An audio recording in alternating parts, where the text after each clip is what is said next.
नमस्कार स्टूडेंट्स, मैं doctor Sudesh Chaudhary physical chemistry YouTube channel में एक बार फिर से आप सभी का स्वागत करती हूँ। हम लोग फिजिकल केमिस्ट्री यूट्यूब चैनल पे बहुत सारी क्लासेस की सीरीज चला रखी है, जिसमें हम BSc second year, BSc third year, CSIR NET, IIT GATE और जैम से रिलेटेड क्लासेस चला रखी है। आने वाले कुछ ही टाइम में हम बीएससी फर्स्ट ईयर की क्लासेस भी स्टार्ट करने वाले हैं और एमएससी प्री की क्लासेस भी स्टार्ट करने वाले हैं। इसी चैनल पे आप लोगों को इनऑर्गेनिक भी पढ़ाया जाएगा। आप लोग इस चैनल को सब्सक्राइब कर लीजिए ताकि आपको क्लासेस का वीडियो इजीली मिल सके। आप लोग इसके कंटेंट को ज़्यादा से ज़्यादा शेयर कीजिए। यदि आप लोगों को इसके कंटेंट में किसी भी तरीके का कोई भी डाउट है तो आप कमेंट करके मुझसे पूछिए। यदि आप लोगों को किसी भी तरीके की कोई भी कंपटीशन एग्जाम दे रहे हो तो भी इसमें पूरी फिजिकल केमिस्ट्री के कंसेप्ट्स क्लियर कराए जाएंगे ताकि आप उनको इजीली कर सको। अभी जो आप लोगों की क्लासेस स्टार्ट कर रखी है वो इस वीडियो में हम बीएससी सेकेंड ईयर का स्टार्ट करेंगे। बीएससी सेकेंड ईयर में हम लोगों ने फिजिकल केमिस्ट्री में यूनिट फर्स्ट कंप्लीट कर ली है और अब हमारी जो यूनिट स्टार्ट हो रखी है वो यूनिट सेकेंड है। आप लोग जो भी नए सब्सक्राइबर हैं उनको वीडियो फर्स्ट से ही देखना है। पहले आपको थर्मोडायनेमिक्स फर्स्ट पढ़नी है, उसके बाद आप थर्मोडायनेमिक्स सेकंड पे आइए और मेरे साथ साथ आप नोट्स बनाइए, तभी आप लोगों को समझ में आएगा, क्योंकि पूरा का पूरा ये जो पार्ट है ये मैथमेटिकल पोर्शन है। आप लोगों को जैसे मैथ्स में हम बोल के चीजें नहीं पढ़ सकते, वैसे ही आपके थर्मोडायनेमिक्स में भी है कि जब तक आप अपने हाथ से उस डेरिवेशन को जैसे जैसे मैं बोलती जाऊं वैसे वैसे आप उसको अपनी कॉपी में करते जाओगे तो आपको इजी लगेगा और ये इंटरेस्ट भी बना रहेगा। यदि आपने उसको बीच में से कोई भी वीडियो उठाया और उसको पढ़ना स्टार्ट किया तो जो मैंने पहले पढ़ाए थे जिनमें लॉज लगे थे, जैसे मान लो फर्स्ट लॉ ऑफ थर्मोडायनेमिक्स है, मैं ये कहती हूँ कि यहाँ पे मैंने फर्स्ट लॉ ऑफ थर्मोडायनेमिक्स लगाया, अब आपको वो लॉ पता ही नहीं होगा तो आप कैसे अप्लाई करोगे। इसलिए आप सभी से रिक्वेस्ट है, जो भी सेकेंड ईयर के स्टूडेंट्स हैं, आप इस चैनल पे जाके पहले फर्स्ट वीडियो से देखना स्टार्ट करना, तभी आप लोगों को समझ में आ जाएगा। अभी जो हम स्टार्ट कर रहे हैं वो बीएससी सेकेंड ईयर की सेकेंड यूनिट है, जिसमें हम जो पढ़ रहे थे वो एंट्रोपी पढ़ रहे थे। एंट्रोपी में भी हमने बहुत सारी क्लासेस कंप्लीट कर ली हैं। जो लास्ट वीडियो लेक्चर में मैंने आप लोगों को जो पढ़ाया था वो पढ़ाया था entropy change for ideal gases. क्या पढ़ाया था? Entropy changes for ideal gases.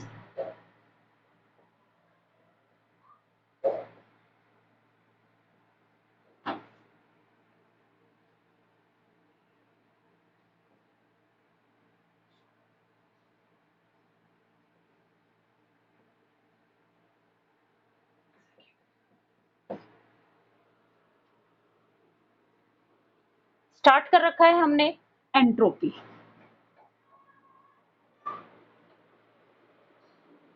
Entropy को एस से डिनोट करते हैं और जो लास्ट लेक्चर में हमने जो स्टडी कराया था वो कराया था entropy change for ideal gases.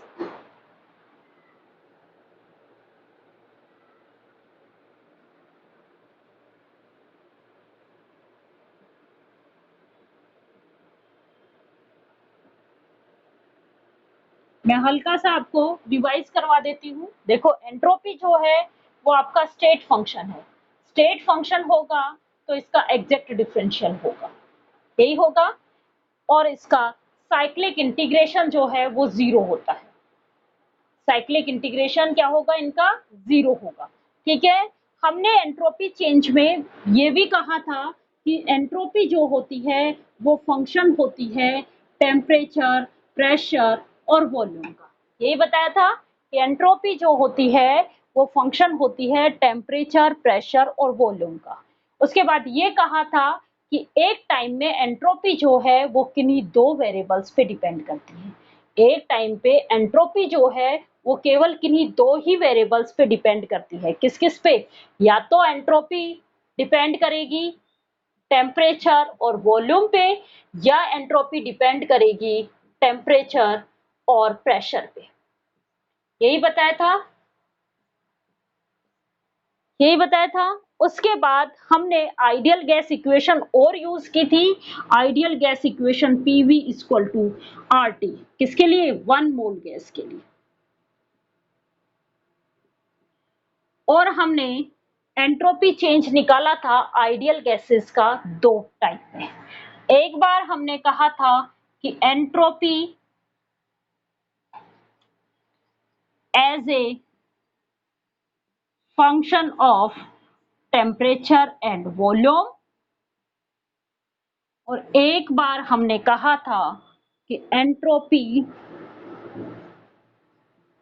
As a function of temperature and pressure. जब entropy as a function of temperature and volume था तो हमने डेल एस की जो वैल्यू निकाली थी वो थी del S is equal to N C V L N T two upon T one plus N R L N V two upon V one, जहां पे CV आपका हीट कैपेसिटी था। अब आपको, अगर आपने वीडियो बीच में से देखना शुरू किया है, फर्स्ट थर्मोडायनेमिक्स नहीं पढ़ी, तो आपको ये नहीं पता कि हीट कैपेसिटी किसे कहते हैं, क्योंकि मैंने आपको वहां पे हीट कैपेसिटी को डिफाइन किया था। तो heat capacity at constant volume था और R गैस कांस्टेंट था। T2 और V2 सेकंड स्टेट में टेम्परेचर और वॉल्यूम थे। T1 और V1 फर्स्ट स्टेट में टेम्परेचर और वॉल्यूम थे। तब एंट्रोपी चेंज ये था। ठीक है, किसके फंक्शन की फॉर्म में है ये, अभी ध्यान रखना, हमें अभी काम आएंगे। किसकी फॉर्म में है, टेम्परेचर और वॉल्यूम की फॉर्म में। अभी हम entropy as a function of temperature और प्रेशर डेल एस की वैल्यू क्या निकाली थी आप लोगों ने, N C P L N T two upon T one minus R L N P two upon P one minus N R L N P two upon P one, या हो सकता है आपने यहाँ प्लस साइन लगाया हो L N P one upon P two, means इस form में भी लिख रखा होगा del S is equal to N C P L N T two upon T one plus N R L N P one upon P two की form में भी लिख रखा होगा। ये की बात है, मैंने इस लॉग को रिवर्स किया है, बस माइनस साइन लगाया तो लॉग को रिवर्स कर दिया। Cp क्या है, वही हीट कैपेसिटी का कांस्टेंट प्रेशर पे।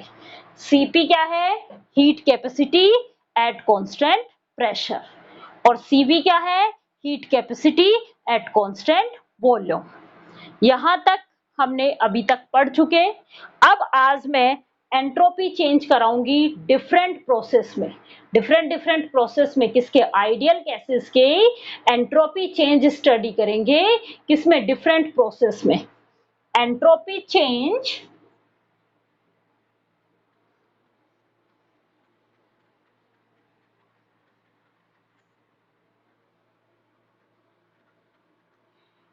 अब आप लोगों को मैंने थर्मोडायनेमिक्स फर्स्ट पढ़ाया था तो प्रोसेस भी बताई थी।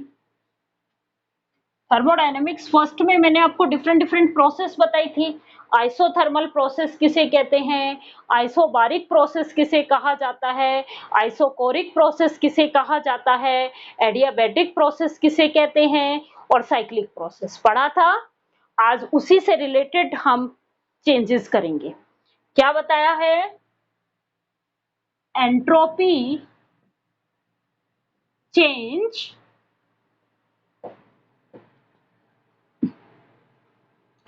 इन डिफरेंट प्रोसेस, किसके लिए, वही आइडियल गैसेस के लिए, फॉर आइडियल गैस।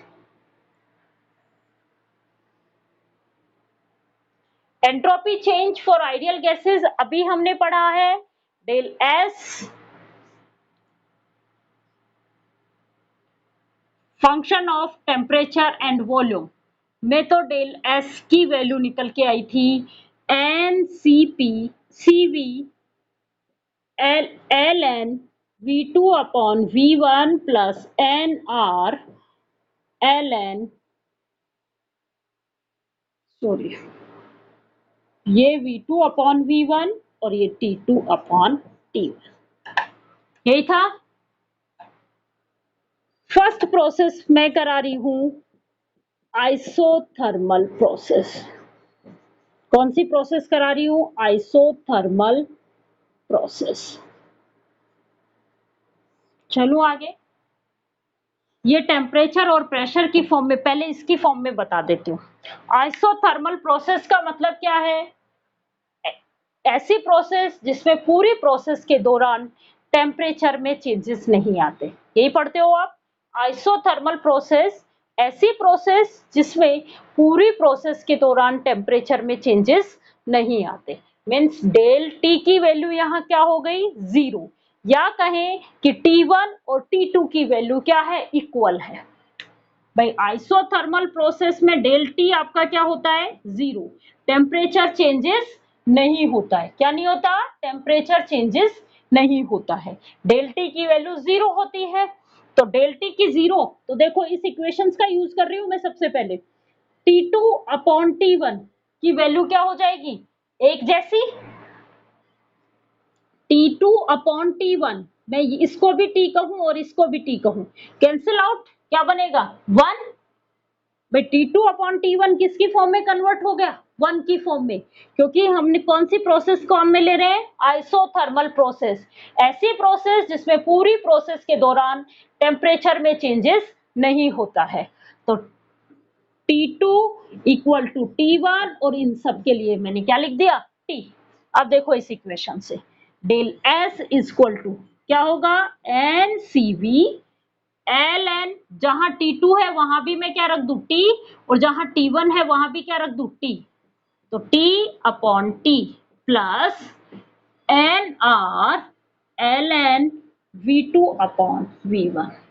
T से T कैंसल, और ln 1 की वैल्यू क्या होती है बेटा? 0। नेचुरल लॉग 1 की वैल्यू क्या होती है? 0। तो ये पूरी वैल्यू 0 में कन्वर्ट हो गई, ये पूरा 0 बन गया।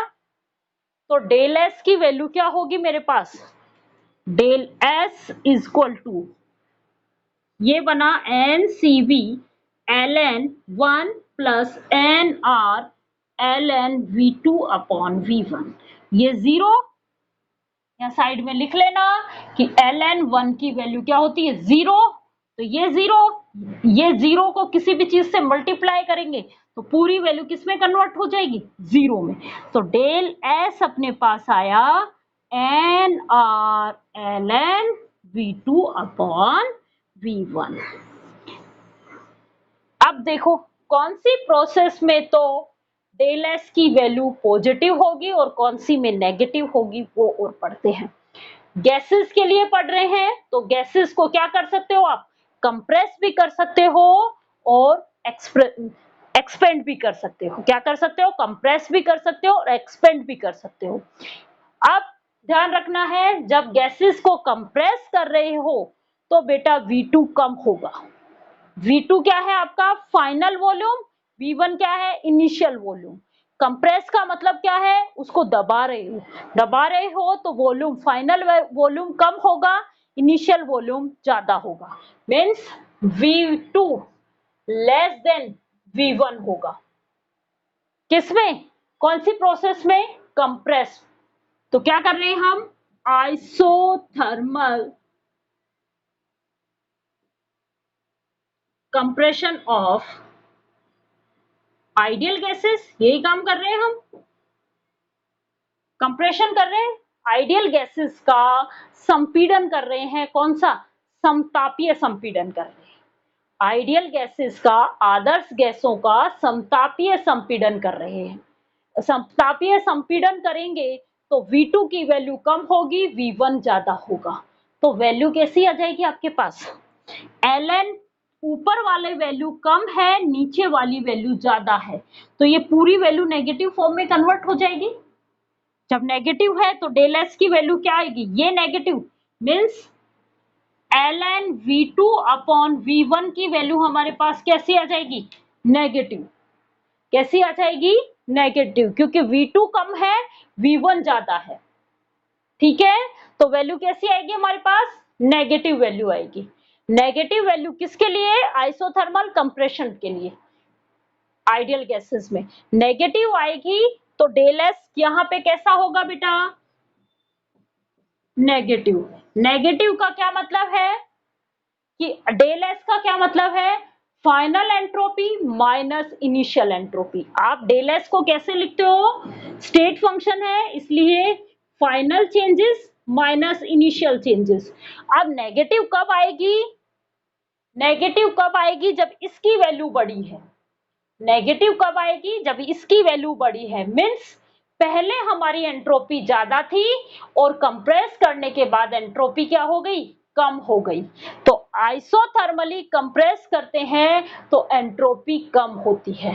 आइसोथर्मली कंप्रेस किया जाता है तो एंट्रोपी क्या होती है? कम होती है। एंट्रोपी कम होती है। यहां तक की चीजें समझ में आई? चलो आगे। यहां एंट्रोपी क्या हो गई? डिक्रीज हो गई। कब? जब हम आइसोथर्मली कंप्रेस किया जाता है गैसेस का तो एंट्रोपी डिक्रीज हो जाती है। अब हम क्या कर रहे हैं? एक्सपेंड कर रहे हैं गैसेस को। आइसोथर्मली एक्सपेंशन कर रहे हैं। क्या करेंगे आप? Isothermally expansion. तो देखो अब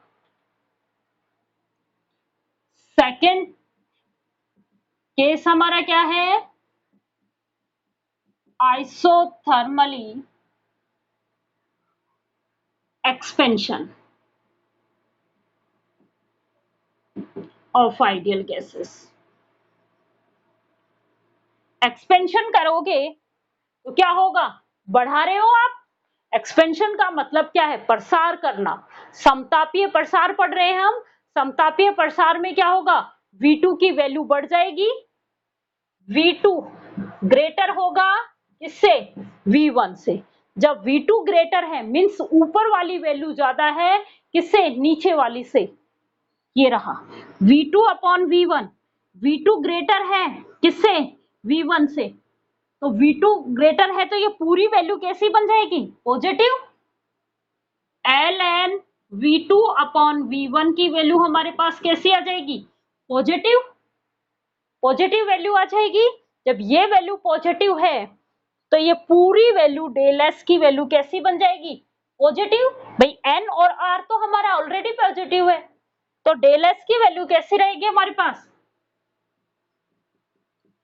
पॉजिटिव। और पॉजिटिव वैल्यू डेल एस हमारा क्या था? अभी बताया था आपको कि फाइनल माइनस इनिशियल। मीन्स अब कौन सी वैल्यू बड़ी हुई?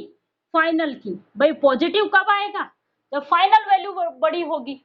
तो जब फाइनल वैल्यू बड़ी है मीन्स क्या हो रहा है? एंट्रोपी बढ़ रही है। इनिशियल पहले एंट्रोपी कम थी और अब बढ़ रही है।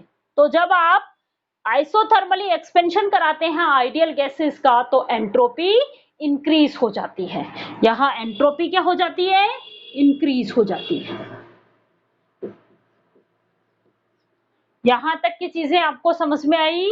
जब हम आइसोथर्मली एक्सपेंशन कराया जाता है आइडियल गैसेस का तो एंट्रोपी क्या हो जाती है? इंक्रीज हो जाती है। चलो आगे।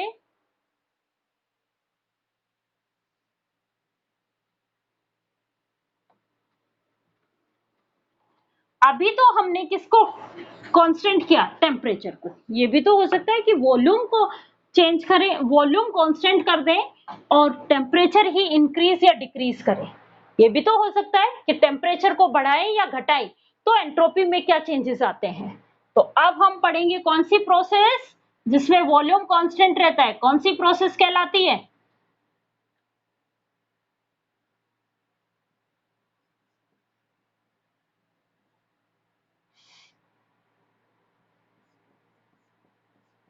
कौन सी वॉल्यूम प्रोसेस कहलाती है? आइसोकोरिक। कौन सी प्रोसेस कहलाती है? आइसोकोरिक। क्या है इसमें? डेल वी की वैल्यू क्या आ जाएगी? 0। या कहें V2 V1 की वैल्यू इक्वल है और वो हमने क्या मान ली, V रखो। डेल S इक्वल टू क्या होगा, NCV ln T2 upon T1 plus NR ln V upon V। V से V कैंसिल आउट, ln 1 की वैल्यू क्या होती है, 0। तो ये पूरी वैल्यू किस में कन्वर्ट हो गई, 0 में। तो हमारा डेल S क्या आया, NCV ln T2 upon T1। अब टेम्परेचर यदि हम बढ़ा रहे हैं तो एंट्रोपी पॉजिटिव आएगी, और टेम्परेचर यदि हम कम कर रहे हैं तो एंट्रोपी नेगेटिव आएगी। ध्यान से सुन लो।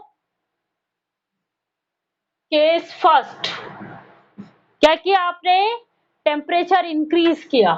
क्या किया, टेम्परेचर इंक्रीज किया। टेम्परेचर इंक्रीज का मतलब क्या है, T2 की वैल्यू ज्यादा है किसके कंपैरिजन में, T1 के। T2 ग्रेटर देन T1, यही कह रहा है। टेम्परेचर इंक्रीज किया तो क्या होगा, T2 ग्रेटर है T1 से, तो ऊपर वाली वैल्यू ग्रेटर है नीचे वाले से। T2 से T1 से T2 ग्रेटर है, तो ln T2 अपॉन T1 की वैल्यू कैसी आ जाएगी बेटा, पॉजिटिव। मीन्स एंट्रोपी क्या हो रही है, यहाँ पे इंक्रीज हो रही है। डेल एस भी हमारा कैसा आएगा, पॉजिटिव। और पॉजिटिव कब आता है, जब फाइनल एंट्रोपी की वैल्यू ज्यादा होती है। तो यहाँ पे क्या हो गया,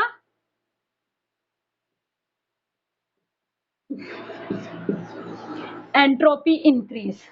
आइसोकोरिक प्रोसेस में गैसेस का टेम्परेचर बढ़ाने पे एंट्रोपी की वैल्यू बढ़ जाती है।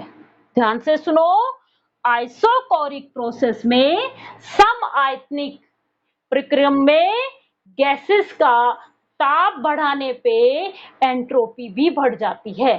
आइसोकोरिक प्रोसेस में गैसेस का टेम्परेचर इंक्रीज करने पे एंट्रोपी भी इंक्रीज हो जाती है। और गैसेस का जब हम टेम्परेचर कम करते हैं, सेकंड केस,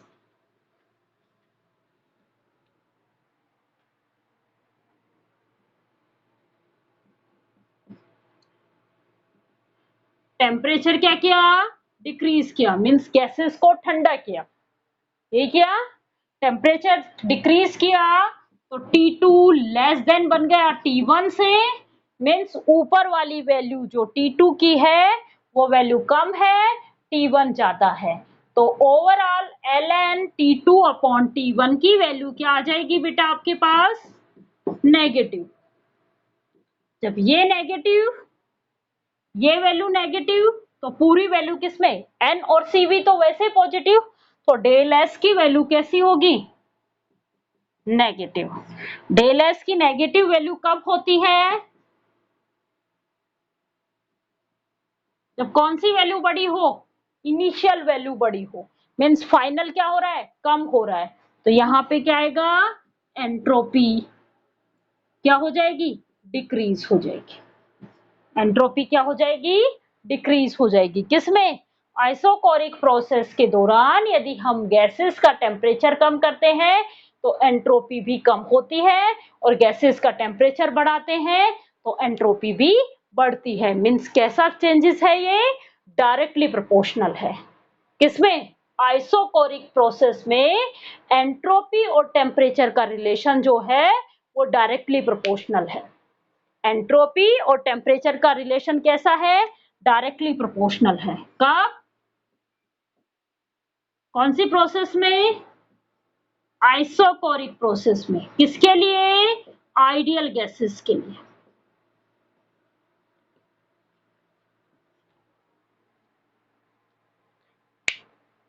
चलो आगे, सेम चेंजेस आइसोबारिक प्रोसेस में भी मिलेंगे। आइसोबारिक प्रोसेस में केवल क्या चेंजेस आता है, NCP ln T2 upon T1 minus NR ln P2 upon P1, यही था। यही था। देखो अब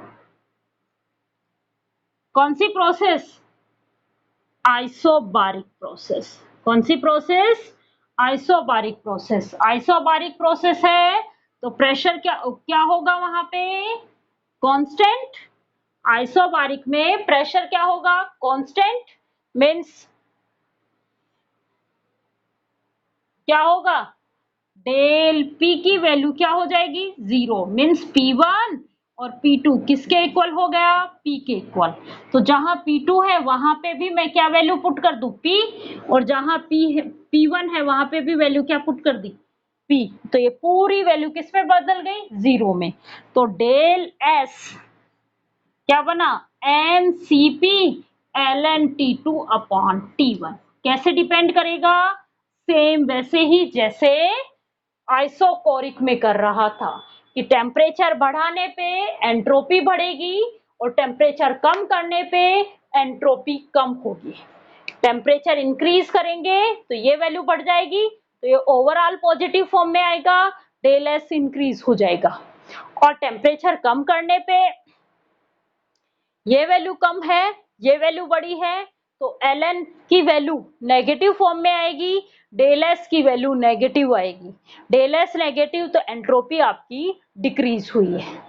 ठीक है, यहां तक हमने किसकी एंट्रोपी निकाली, हमने आइडियल गैसेस में डिफरेंट डिफरेंट प्रोसेस के दौरान जो एंट्रोपी चेंज हो रही है उसकी हमने वैल्यू निकाली है। किसकी वैल्यू पॉजिटिव आती है, किसकी वैल्यू नेगेटिव आती है, ये भी मैंने आप लोगों को अच्छे से समझा दिया। अब कल हम जो निकालेंगे वो एंट्रोपी निकालेंगे मिक्सिंग गैसेस का। आइडियल गैसेस को मिक्स करने पे एंट्रोपी में क्या चेंजेस आते हैं वो स्टडी करेंगे। अभी तो हम कौन सी पढ़ रहे थे, इंडिविजुअल एंट्रोपी चेंज पढ़ रहे थे कि एक ही आइडियल गैसेस में एंट्रोपी में क्या चेंजेस आ रहे हैं। कल की क्लास में हम क्या करेंगे, मिक्सिंग करेंगे गैसेस में। तो आप लोगों से रिक्वेस्ट है कि आप लोग पहले थर्मोडायनेमिक्स फर्स्ट देखिए, फिर थर्मोडायनेमिक्स सेकंड पे बढ़िए। मीन्स स्टेप वाइज देखोगे तो ही आप लोगों को थर्मोडायनेमिक्स समझ में आएगा। इसको आप ज्यादा से ज्यादा शेयर कीजिए ताकि ज्यादा से ज्यादा स्टूडेंट्स अपने साथ जुड़ सके। इसी चैनल पे मैं आप लोगों को इनऑर्गेनिक, फिजिकल और लास्ट में हमारे पास टाइम रहेगा तो हम ऑर्गेनिक भी पढ़ेंगे। लेकिन अभी पहले मैं आपको फिजिकल कराऊंगी, फिजिकल के बाद इनऑर्गेनिक कराऊंगी, और बाद में यूट्यूब चैनल पे आप लोगों के पास, आप लोगों के में ये बिल्कुल फ्री प्रोवाइड है। आप लोग इसको ज्यादा से ज्यादा सब्सक्राइब करवाइए चैनल को प्रमोट करने के लिए। Thank you.